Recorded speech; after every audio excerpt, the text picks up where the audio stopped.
저희 법무법인원에서는 인공지능 대응팀을 만들어서 어떤 활동을 하고 있냐면 인공지능 기술이나 이제 서비스 같은 것들을 통해서 이제 뭐 제품이나 서비스를 판매하는 그런 기업들 대상으로 해서 뭐 데이터 수집이라든가 데이터 처리 과정에서의 그 여러 가지 법적인 이슈들, 그 다음에 저작권과 관련된 법적인 이슈, 그리고 또 기업에서 뭐 피해갈 수 없는 것이 각종 산업의 그 규제와 관련된 여러 가지 법률들이 있습니다. 이런 법률들과 관련된 여러 가지 법률 자문들을 하고 있습니다. 그래서 저는 오늘 이제 생성형 인공지능에서 발생하는 법적인, 윤리적인 문제들에 대해서 좀 말씀드리려고 하고요. 제가 이게 간단하게 그냥 아주 간단한 프로그램으로 만든 그림이에요. 이게 아수겁이라는 카카오톡에서 이제 만든 건데요. 벚꽃이 지는 봄날의 풍경을 지브리 스튜디오 애니메이션 스타일로 그려줘라고 했더니 1초 만에 이렇게 예쁜 그림을 그려줬습니다. 요즘에 이제 생성형 인공지능 나오면서 이렇게 그 인공지능이 사람의 어떤 창작물보다 그 이상의 퀄리티 있는 예술작품 만들어내는 일들이 굉장히 많아졌죠. 물론 이건 뭐 예술성이 뛰어난 작품은 아닙니다. 1초 만에 만들었다는 게 굉장히 신기하더라고요. 이게 2021년도에 인공지능의 저작권 문제를 그 사회적으로 굉장히 이제 이슈가 되게 만들었던 작품인데요. 그때 이제 이 콜로라도 주립 박람회 미술전에서 이제 디지털 아트 부문에서 1위를 하면서 인공지능을 이용한 작품의 작품성 인정, 예술성 인정할 수 있느냐 이런 것들이 상당히 논란이 됐었는데 당시 1위로 입상을 했습니다. 디지털 아트 부문에서. 이거는 이제 올해 생성형 인공지능으로 만든 이제 사진이죠. 근데 원래 이 작가가 이 사진을 출품을 하면서 인공지능을 이용해서 만들었다는 얘기를 하지 않았어요. 근데 이게 이제 수상을 하게 되니까 인공지능 기술을 이용해서 만들었다라고 이제 밝혔고요. 이 작가가 이제 인터뷰에서 한 얘기는 나는 이 작품을 통해서 생성 인공지능을 통해서 만든 작품과 그 다음에 사진과 그것이 어떤 차별성이 있는지에 대한 사회적 논의가 필요하다고 생각해서 자기가 이 작품을 출품했다라고 얘기를 했고요. 그래서 이런 그 어떤 사건들을 보면서 과연 어떤 것을 창작이라고 할 수 있는 것인가에 대한 상당히 많은 그 논의들이 있었던 것으로 기억을 합니다. 여러분들이 잘 보시면 아시겠지만 굉장히 유명한 작품이잖아요. 앤디 워홀의 캠벨 수프라는 그냥 그 수프 캔 모양을 그대로 그린 작품이고, 이거는 뒤샹의 샘이라는 작품이잖아요. 변기를 그대로 가져다가 샘이라고 제목을 붙여서 이제 출품을 했는데, 이러한 작품들도 초기에는 이게 과연 예술 작품인가에 대한 굉장히 많은 논란들이 있었지만 지금은 누가 이런 작품 예술 작품이 아니라고 하지 않아요. 과연 어떤 것을 창작이라고 볼 수 있는 것인가에 대해서 그 사이에 굉장히 많은 변화가 있었던 거죠. 그래서 생성형 인공지능이 만든 작품에 대해서도 언젠가는 이렇게 창작성을 인정할 날이 오지 않을까라는 생각을 하게 됩니다. 이것은 이제 그 생성형 인공지능과 관련해서 이제 미국에서 제기된 소송인데요.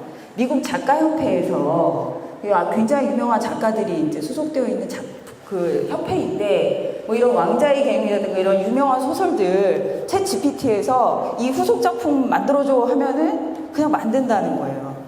이게 이제 작가들의 저작권을 침해했다는 이유로 지금 소송이 제기가 되어 있습니다. 근데 이것뿐만 아니라 뭐 여러 그 게티 이미지에서 이제 또 그런 소송을 제기하기도 하고, 그래서 아직 결론이 나지는 않았는데 상당히 많은 소송들이 제기가 돼 있기 때문에 그 생성형 인공지능 회사가 저작권을 침해했는가에 관한 결론을 이제 아마 미국의 법정에서 가려낼 것이고, 그렇게 되면 이제 그러한 것이 우리나라에도 상당히 영향을 미치게 되지 않을까라고 생각을 하고 있습니다.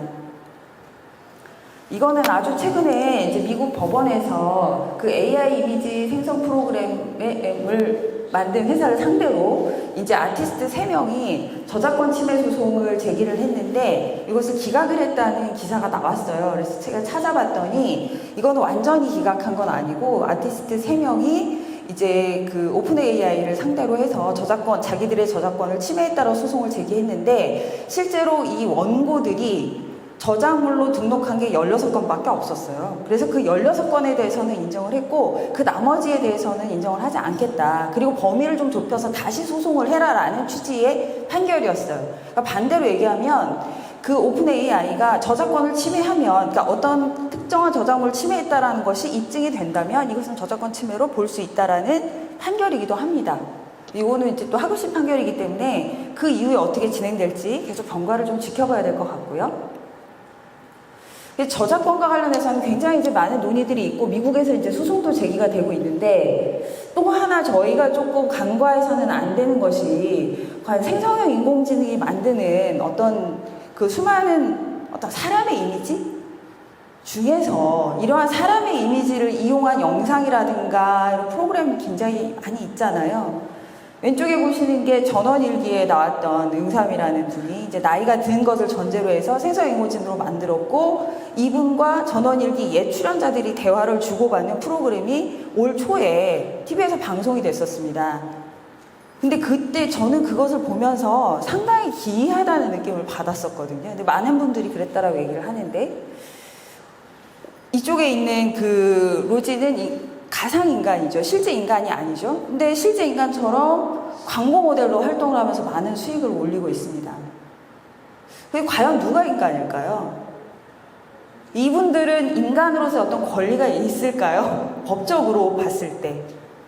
그러니까 사실은 이 두 분은 다 법적으로는 인간은 아닙니다. 인간이 아니죠. 왜냐하면 한 분은 돌아가신 분이고 한 분은 실제로 존재하지 않는 분이잖아요. 그렇지만 가상의 세계에서는 마치 살아있는 인간과 동일하게 지금 모두 활동을 하고 계시잖아요. 이런 분들이 어떤 활동을 할 때 이분들에게 어떤 권리를 인정할 수 있을 것인가에 관한 법적인 문제는 아직 정리되지 않았습니다. 그리고 이제 그 인격권 침해의 문제도 굉장히 중요한데요. 뭐 예를 들어서 버추얼 휴먼인 광고 모델이 실제 어떤 사람과 동일하진 않지만 만약에 어떤 유명 연예인의 얼굴을 도용을 했다면 그거는 퍼블리시티권 침해가 되죠. 그리고 실제로 챗봇을 상대로 또는 이루다를 상대로 해서 성희롱을 하거나 혐오 표현을 했을 때 이것은 불법이냐 아니냐 이런 것들이 이제 논란이 되기도 했는데 실제로 이제 챗봇을 상대로 해서 성희롱 욕설을 해가지고 기소된 사건이 있었어요. 근데 이제 법원에서는 이걸 무죄라고 판단을 했는데 그 이유는 뭐냐면은 이 행위자가 챗봇은 난 챗봇으로 알았지 챗봇의 뒤쪽에 그러니까 말하자면 챗봇에게 한 대화를 실제 사람이 있는 줄을 모르고 있었다라는 게 그 이유였거든요. 그럼 반대로 얘기하면 알고 있었다면 유죄일 수 있다는 거잖아요. 챗봇을 상대로 욕설을 하는 경우에 처벌할 수 있다는 얘기거든요. 그래서 누구의 인격을 침해하는 것인가에 대한 논의들도 많이 고민을 해봐야 될 문제이고요. 이루다를 상대로 성희롱 발언을 해도 되는가? 이루다는 가상의 인간이 분명하지만 그렇게 성희롱적인 발언을, 혐오적인 발언을 하는 것은 불법인 아닐 수는 있지만 반윤리적이잖아요. 우리 사회에서 용납해서는 안 되는 일이잖아요. 근데 그런 면에서 어디까지 허용해야 될 것인가의 문제는 굉장히 많은 논의가 필요한 채 아직 남아있다라고 할 수 있습니다. 이제 최근에 있었던 뉴스예요. 그 스칼렛 요한슨의 사진과 목소리를 도용해서 광고를 찍었습니다. 어떤 분이. 그래서 이제 앱 광고를 하다가 이걸 알았어요. 그래서 이제 법적 조치를 하겠다고 하니까 이제 그 영상을 내렸는데 이런 일들은 지금 수시로 나타나고 있고요. 우리나라에서도 그 페이스북, 그러니까 메타 쓰시는 분들은 아시겠지만 유명인들 얼굴 도용해서 주식 광고하고 이런 것도 굉장히 많이 있죠. 이제 이런 문제들이 여전히 지금 남아있고 여기에 대해서 제대로 규제가 안 되고 있습니다. 할루시네이션의 문제는 뭐 다 아실 거고요. 이게 무슨 콩쥐팥쥐에 대해서 얘기해달라고 그러니까 뭐 두 마리의 쥐가 서로 협력해서 어려움을 극복하는 얘기다 이런 식의 재미있는 내용들인데 사실 할루시네이션에 대해서는 법적으로 이거 허위이기 때문에 뭐 소송을 하거나 이렇게 하기 굉장히 어려워요. 생성의 인공지능이 가지고 있는 한계이기 때문에 그래서 오히려 이제 이런 것들을 방지하기 위해서 데이터를 어떻게 사용할 것인가가 기업이 해야 되는 어떤 그 의무이기도 합니다. 만약에 그런 것들을 제대로 하지 않고 계속 이러한 상황을 방치했다라고 하면 기업이 책임을 지게 될 수도 있겠죠. 요거는 이제 그 딥페이크 사진인데요. 저 끌려가는 시위대의 있는 여성 사진이라든가 아니면 이게 폭격을 맞아서 그 예쁜 도시가 파괴된 사진은 전부 다 가짜뉴스의 사진들입니다. 얼마든지 이제 가짜뉴스를 만들어낼 수 있는 세상이 됐어요. 근데 가짜뉴스를 처벌할 수 있는 근거 법률이 많지는 않습니다. 이제 음란물이라든가 이런 것들은 성폭력특별법에 의해서 처벌할 수가 있고, 또 명예훼손의 경우에는 정보통신망법에 의해서 처벌할 수가 있지만, 그 이외에 그냥 장난으로 한 어떤 사진들로 인해서 손해가 발생했다라고 했을 때 그 인과관계를 입증하기도 굉장히 어렵고, 손해의 범위를 확정하기도 어렵고, 가짜뉴스의 진원지와 그것을 유포한 사람들 사이에 책임을 분배하는 것도 상당히 어렵습니다. 그래서 가짜뉴스에 관한 것도 매우 심각한 문제이지만 아직 법률에서는 정확히 규율되지 않고 있다라고 보시면 될 것 같습니다. 이 가짜뉴스가 이제 제가 말씀드린 내용이고요. 그래서 이제 뭐 가짜뉴스와 관련돼서 이런 것들을 규제하는 근거 법률을 만들어야 된다라는 논의들이 미국에서도 이제 제기가 되고 있어요. 좀 더 심각한 거는 이제 가짜뉴스뿐만 아니라 이제 딥페이크를 이용한 이제 범죄들이죠. 그래서 뭐 보이스피싱 같은 경우에는 실제로 그냥 아주 짧은 그 음성 녹음 파일만 있으면 얼마든지 그 사람의 목소리를 만들어낼 수 있다는 거예요. 그래서 지금 이제 보이스피싱 오는 거는 막 문자로 뭐 엄마 뭐 내가 지금 휴대폰 잊어버려서 수리 중이야 뭐 이런 식으로 이제 온다면 실제로 전화가 오는 거죠. 딸의 목소리로. 그러면은 훨씬 더 범죄 피해를 당할 가능성이 높아지겠죠. 그래서 이런 부분들에 대해서도 물론 보이스피싱을 처벌할 수 있습니다. 사기죄라든가 이런 걸 처벌할 수가 있는데 법률로서 또는 형벌로서 처벌하는 것은 굉장히 사무적이고 시간이 걸리는 일이잖아요. 그렇기 때문에 이런 것들을 방지하기 위한 그런 기술이라든가 또 어떤 다른 윤리적인 기준들, 그 다음에 이러한 개발자들의 노력 같은 것들이 굉장히 필요한 것 같아요. 예를 들어 이제 보이스피싱에 사용될 수 있는 어떤 그런 음성 녹음이라든가 음성 데이터라든가 이런 것들을 굉장히 철저하게 주의할 수 있도록 하고, 또 그런 것들을 이제 아무에게나 유포하지 않도록 하는 그런 기술적인 조치 같은 것들이 굉장히 필요하겠죠. 이것도 최근에 나온, 여러분들 다 아시겠지만 존 레논의 목소리로 이제 신곡을 이제 요번에 이제 출판을 했죠. 그래서 이제 존 레논의 목소리로 이제 음악이 나온 거에서 들어봐도 정말 똑같더라고요. 근데 저는 이제 이걸 보면서 좀 되게 이것도 약간 의아했던 게, 이렇게 돌아가신 분의 음성이나 영상을 이용해서 예술 활동을 하거나 공연을 하거나 하는 것을 어디까지 허용할 것인가에 대해서도 굉장히 의문이 있었어요. 물론 이제 존 레논 같은 경우는 폴 맥카트니가 지금도 이제 살아 계시고 저작권 문제는 아마 그렇게 해서 해결을 했겠지만, 그렇지 않은 경우에 이것을 어디까지 우리가 허용할 수 있는가, 법적으로 또는 물리적으로.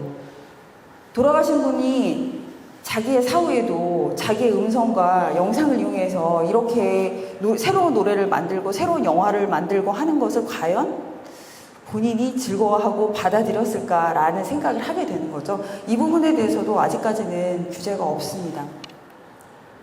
그래서 조금 더 저희들이 생성형 인공지능 시대에 고민해 봐야 될 것들이 조금 더 근본적인 문제인 것 같아요. 죽은 사람의 권리를 어디까지 인정할 수 있을 것인가. 물론 이런 식으로 죽은 사람의 영상을 복원해서 대화하고 글을 통해서 뭐 위안을 받을 수는 있겠지만, 그게 과연 살아있는 사람에게 도움이 되는 일인가, 우리 사회에 도움이 되는 일인가 라는 생각을 하게 되고요. 그 다음에 사후 프라이버시 문제에 대해서도 많은 고민을 좀 해보게 되고요. 또 사후에 경제활동을 하는 경우에 그 수익을 상속인들에게 귀속시키는 게 맞는 것인가. 사실 지금 법적으로는 상속인 이외에는 귀속시킬 주체가 없거든요. 그렇다면 그것은 과연 정당한 것인가? 우리는 이런 부분에 대해서 조금 더 근본적인 고민을 해봐야 되는 시점에 와 있는 것 같습니다. 생성인공지능이 챗 GPT와 결합하면 돌아가신 분하고도 살아있는 사람처럼 계속 대화를 할 수도 있잖아요. 예, 좋은 일일 수도 있지만 어떻게 생각하면 굉장히 위험한 일일 수도 있죠. 그 다음에 사이버 세상에서의 여러 가지 문제들인데, 이것은 이제 에스파라는 그룹이 이제 자기 아바타들을 만들었잖아요. 그래서 이제 각자의 아바타들이 실제의 그룹 아이돌들하고 똑같이 같이 활동하기도 하고 따로 활동하기도 하는데, 뭐 이런 일들은 지금 굉장히 많이 일어나고 있죠. 근데 이제 문제는 이런 어떤 가상 인간들이 가상의 공간에서 어떤 행위를 했을 때, 물론 이제 이분들은 뭐 여기는 이제 아이돌 그룹이니까 뭐 법적으로 문제 있는 일을 하지는 않겠지만, 뭐 제페토라든가 이런 이제 어떤 게임이나 이런 곳에서 어떤 불법 행위가 일어났어요. 그러면 그 불법 행위를 어느 나라의 법에 의해서 처벌할 것인가? 우리나라의 형법이 적용될 수 있는 범위를 넘어가는 경우들이 많거든요. 왜냐하면 제페토 이용자들은 다 우리나라 사람들이 아니에요. 외국인에 의해서 외국에서 저질러진 범죄에 대해서 제페토라는 그 게임을 한국 게임을 만들었다고 해서 그걸 뭐 한국 형법을 어떻게 할 수 있는 건 아니잖아요. 그러니까 사실은 국경을 넘어가는 문제들이 있는 겁니다. 사이버 세상에서는. 그리고 이것은 지금 국제사법으로도 해결할 수가 없어요. 현재 어떠한 법을 중거법으로 할지에 대한 규정도 없습니다. 그래서 조금 더 현실과 가상의 경계를 넘나드는 이러한 행위에 대해서 법이 어떻게 규율할 것인가에 대한 보다 근본적인 논의가 필요하다 생각이 들고요. 이제 뭐 인간 능력을 초월하는 인공지능이 올 것이다. 그래서 이제 모든 분야의 지적 노동이 인공지능으로 대체될 것이다. 이런 뭐 설문조사가 있고 실제로 그렇게 많이 가고 있는 것 같습니다. 그렇기 때문에 이제 이렇게 강력한 어떤 힘과 어떤 영향력을 가지고 있는 인공지능에 대해서 규제를 해야 된다는 많은 논의들이 있는데 사실 굉장히 기술의 진보는 엄청나게 빠르지만 법과 규제 또는 거기에 관한 윤리적인 논의는 굉장히 천천히 뒤따라가고 있는 상황인 것 같습니다. 우리나라에서도 지금 인공지능 기본법 발의한다는 얘기가 상당히 오래전에 나왔는데 아직도 통과가 되지 않고 있거든요. 그래서 저는 인공지능에 대해서 생각하면 할수록 정말 법학의 근본적인 문제에 대해서 질문을 좀 하게 되는 것 같고 인간이란 무엇인가 그리고 법은 왜 필요한가라는 근본적인 질문들을 하게 되는 것 같아요. 왜 정말 우리가 저작권 얘기하는데 창의적인 사고가 꼭 개인의 소유인가요? 그 문화적인 산물이기 때문에 오히려 집단의 소유라고 봐야 되지 않을까 이런 생각도 좀 하게 되고요. 개인정보 자기결정권 얘기 많이 하는데 이건 과연 무엇인가? 우리가 지금 개인정보를 다 주고받고 하면서 그것을 활용하는 기업들의 서비스를 이용하고 있는데 개인정보 자기결정권을 지키기 위해서 나는 그런 기업 서비스를 사용하지 않겠다라고 할 수 있는가? 과연 그러면 존재할 수 있는가요? 지금 상황이 그렇지가 않거든요. 그래서 그런 것이 무엇이고 데이터가 누구의 소유인 것인가? 또는 인격권의 범위를 어디까지 볼 것인가? 뭐 사후에 죽은 사람의 권리를 어디까지 볼 것인가, 가상인간의 권리를 어디까지 볼 것인가 하는 문제와 같은 맥락에서 이런 고민들을 좀 하게 됩니다. 그리고 이제 인간 중심의 법체계에 대해서도 좀 고민을 하게 되죠. 이것은 이제 로봇과 관련된 문제에서 많이 나온 얘기들인데요. 로봇에게 뭐 책임을 물을 수 있는가, 또 인공지능이 많이 발전해서 정말 사람을 대체하는 정도의 인공지능이 나왔을 때 그 인공지능에게 책임을 물을 수 있는 것인가의 문제와 관련해서 정말 인간만의 권리를 갖는가, 그리고 인간과 교감하는 인공지능을 우리가 어떻게 대우할 것인가, 그리고 인공지능에 대해서 어떤 책임을 물을 것인가, 이런 문제들이 법학에서 굉장히 근본적인 문제로 제기가 되고 있는 것 같습니다. 그래서 기존 법체계로 해결할 수 없는 문제들이 굉장히 많이 있어요. 그러니까 근본적으로 인간 중심의 법체계이고 우리는 일국 하나의 나라의 법을 단위로 하는 법체계를 가지고 있잖아요. 근데 이제 그게 이제 국경을 넘나들고 있고 또 계약법이나 불법행위법 같은 것도 상당히 한계가 있습니다. 왜냐하면 예측 가능하지 않고 그 다음에 불법행위 책임을 물리기 위해서 인과관계라든가 손해 입증도 굉장히 어려운 상태고요. 또 뭐 데이터 같은 것들은 워낙 거대 기업들이 많이 가지고 있기 때문에 이것은 이제 정말 공정거래법상의 한계들도 있는 거고요. 또 저작권 문제처럼 이제 지적재산권법의 한계들도 있습니다. 그런 여러 한계들이 있기 때문에 지금 이런 문제들이 나오는 거예요. 얼마 전에 일어난 사고죠. 로봇으로 인해서 이제 로봇이 그 산업 로봇 때문에 노동자가 끼어서 이제 사망한 사고였는데 이런 경우에 그럼 누굴 상대로 책임을 물을 것인가? 에 문제가 있는 거예요. 이 로봇은 일본에서 만든 로봇이었거든요. 그러면 이 노동자는 누굴 상대로 할 수 있을까? 물론 회사를 상대로 할 수도 있겠죠. 회사에서는 이 로봇을 일본 기업에 사왔잖아요. 그러면 이제 일본 기업을 상대로 할 수도 있겠죠. 근데 일본 기업의 이 로봇에 근본적으로 제조물을 만드는 과정에서 어떤 기술적인 문제가 있는가를 입증하기가 굉장히 쉽지가 않을 거예요. 인공지능이 결합되어 있다면 또 더더구나 이제 그 기계의 그 본체, 하드웨어의 문제인지 소프트웨어의 문제인지 아니면 알고리즘의 문제인지 그 다음에 그런 것들이 결합되어 있다면 손해를 어떻게 각각 분담할 것인지 굉장히 어려운 문제들이 있는 상태입니다. 그래서 실제로 아마 이런 여러 가지 소송들을 통해서 우리들이 이제 궁금해하는 이런 책임과 관련된 문제들은 좀 판례를 통해서 해결이 되지 않을까라고 저는 예상을 하고 있습니다.